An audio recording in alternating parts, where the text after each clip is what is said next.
Hey everybody, welcome back to my channel. So today I'm going to share with you how to use the Cricut foil transfer kit, and I'm going to show you a card that I've just made with the Let's Toast on the front of it here. It looks really nice. I'm really pleased with how it's turned out. It's a bit of a learning curve using the foil transfer kit, but I've had a bit of practice now, and this is the kit itself. You get the blue housing and 3 tips with it. You get a medium, a bold and a fine tip in the kit. The kit is $39.99. You can get it from Hobbycraft. John Lewis also sell it. There's quite a few places online also selling it. It's well worth it. It's a good investment. And I've also ordered myself a couple of packs of foil. I've got the one that does the golds, the silver and rose gold, I think it is. And then I also ordered the pink set, which has got pink, rose and fuchsia in it. So that was nice when that arrived. So let's get started with how to make yourself a beautiful card using the foil transfer kit.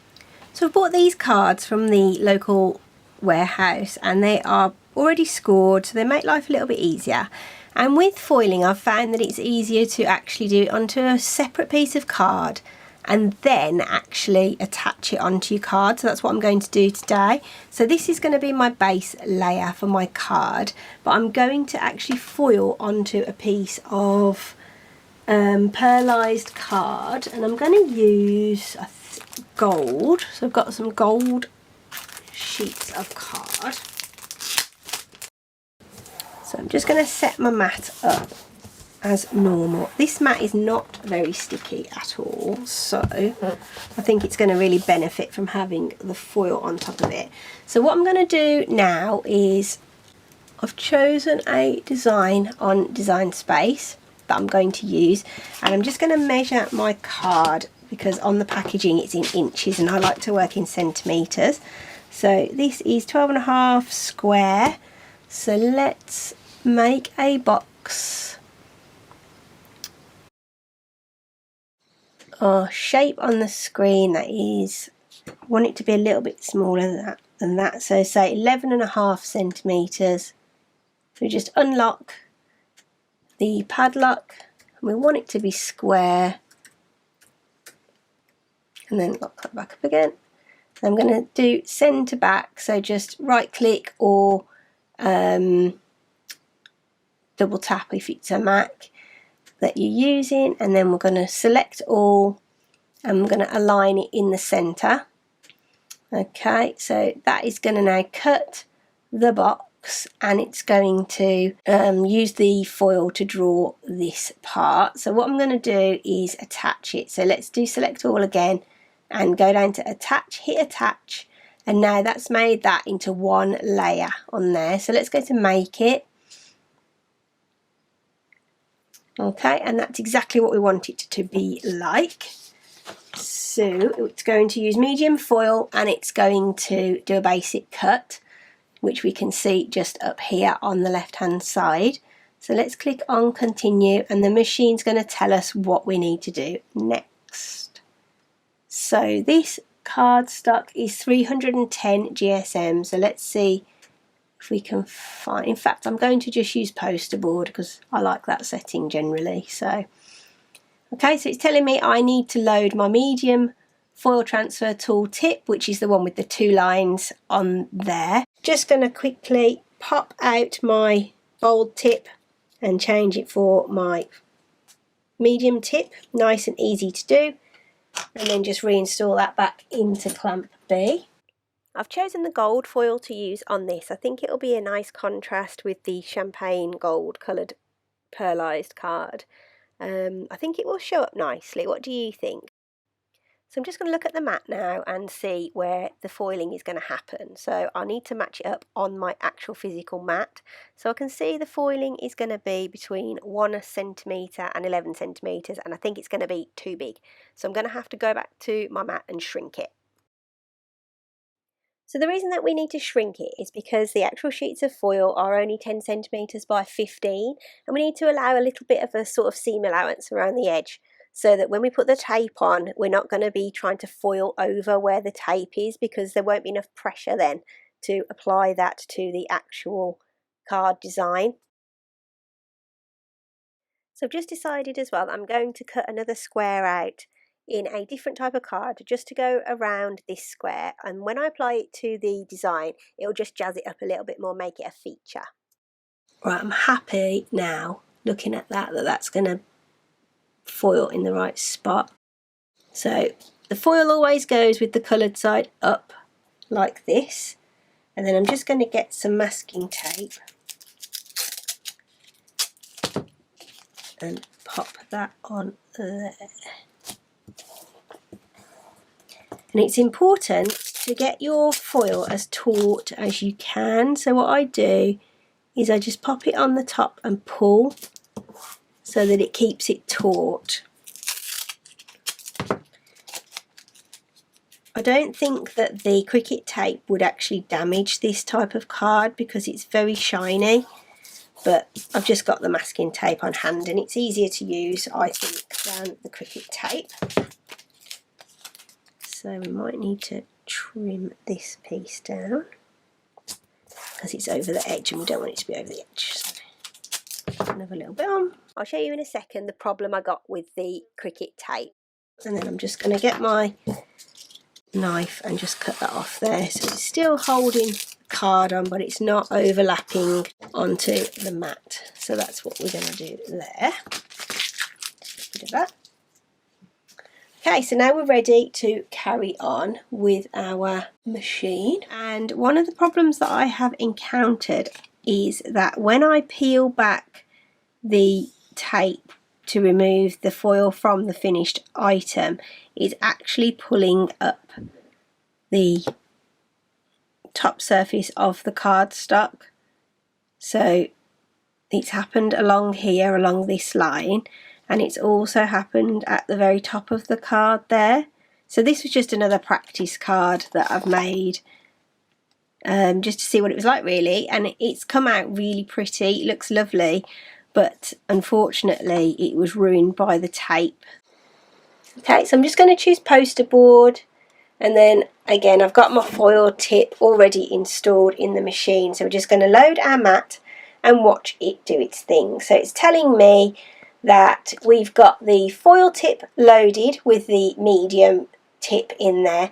We've got our gold foil on our base material, and it wants us to do the foiling first, and then it will tell me that it wants the fine point blade to be installed, and then we'll do that and we will kick off our cut. I'm just going to take that down because it's a bit sticky uppy. This mat's seen better days. Alright, so we're just going to install the mat like we would normally, nothing different there at all. And then just hit the flashing Cricut C button.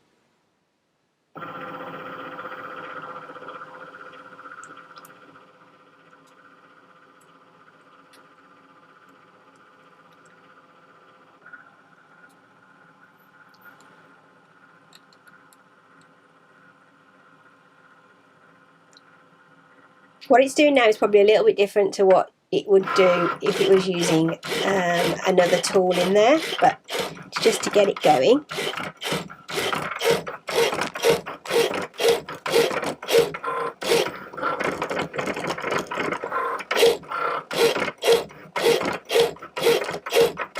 It almost looks like it's punching the foil, but it doesn't actually go through it. It's just applying pressure to the foil to release the colour onto the cardstock. Okay, so now the machine has actually finished doing the foiling onto the cardstock. So on the computer screen now it's showing me that I can remove the used gold foil. I need to load my fine point blade into clamp B, and then I can press the go button again. The main thing to remember now, as it says in red at the top there, is do not unload the mat, because if you unload the mat you're going to have a real game to get it to cut in the right place. So that's really, really important. So the first thing that I'm going to do is remove my foil tip from here, because a couple of times I've done a few practice runs and I have left it in there and I've messed up my project. So that's what I'm going to take out first. I get a little bit carried away and excited by the whole process and then ruin it. So now I need to take off the foil from the mat. So now I'm going to remove the foil from the mat very carefully. Just peel back the tape. I might actually have to tape my mat down because, sorry, tape down the card because it's very not sticky. That's not even a description. This mat has really lost its stick, so might have to invest in some new mats soon. So let's just pick, oh, it looks fab. Oh, that looks brilliant. Okay, so let's take off this last piece of masking tape. I'm going to keep that piece of foil because it's got quite a lot left on it that I'll be able to reuse and salvage. It's not cheap stuff, so it's a good idea if you can to save as much of it as you can. I'm going to just put this piece of masking tape back on just to hold this card down. Okay, and then I'm just going to hit the go button.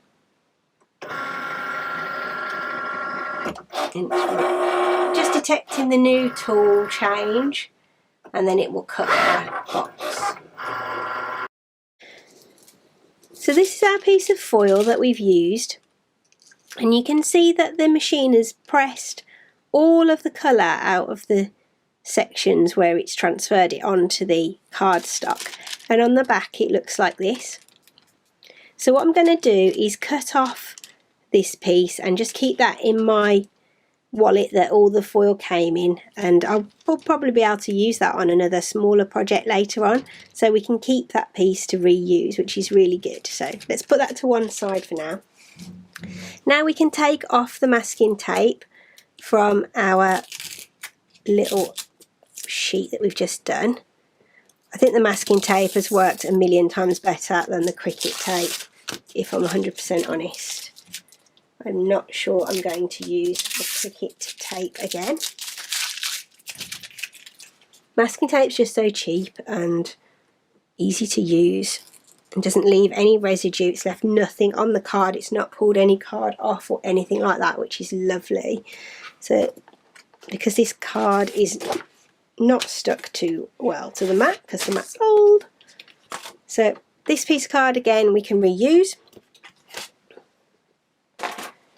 So now I've got my little Let's Toast card, which looks lovely. Now I'm just going to bring back my other card, and I think this could probably do with another edge piece around it. So I'm going to cut another square, I think, to go around this just to frame it and give it a little bit more sparkle. So I've just cut this cute little gold spotty piece of card out, and that's going to go on the centre, and then this one mounted on top of it. So let's grab some double-sided tape.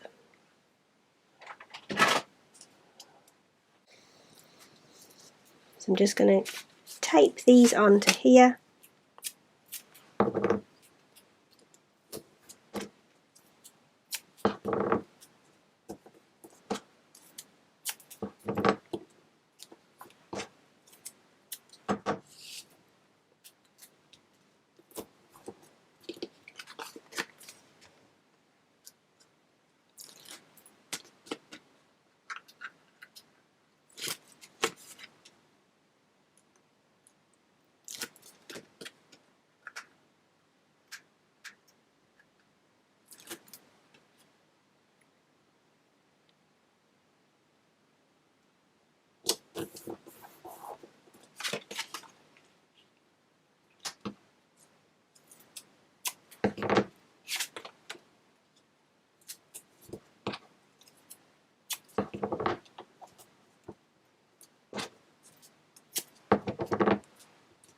Oops.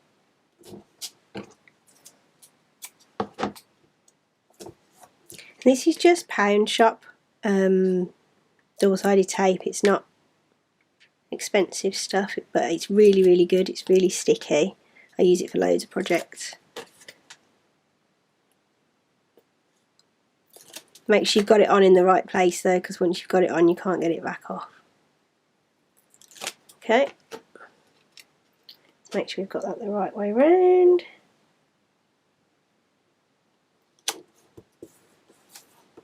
Just going to get my brayer and give it a little press down, make sure it's nicely stuck.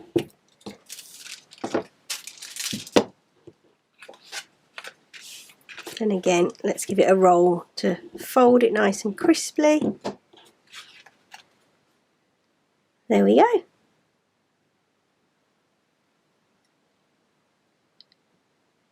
So I'm really pleased with how my card has turned out. I just need a wedding to go to now really. So I hope you've enjoyed this video. I hope you have found it useful. If you've got a foiling kit, if you haven't got a foiling kit, if you're thinking about getting one, hopefully you will be able to see how to use it quite easily from this video. If you've got any comments or need any help or have any questions, please drop them down below and I'll do my best to answer them as soon as I can. I'd love to see you again for the next video, so please subscribe, hit the like button, and I'll see you soon. Thanks for watching. Bye.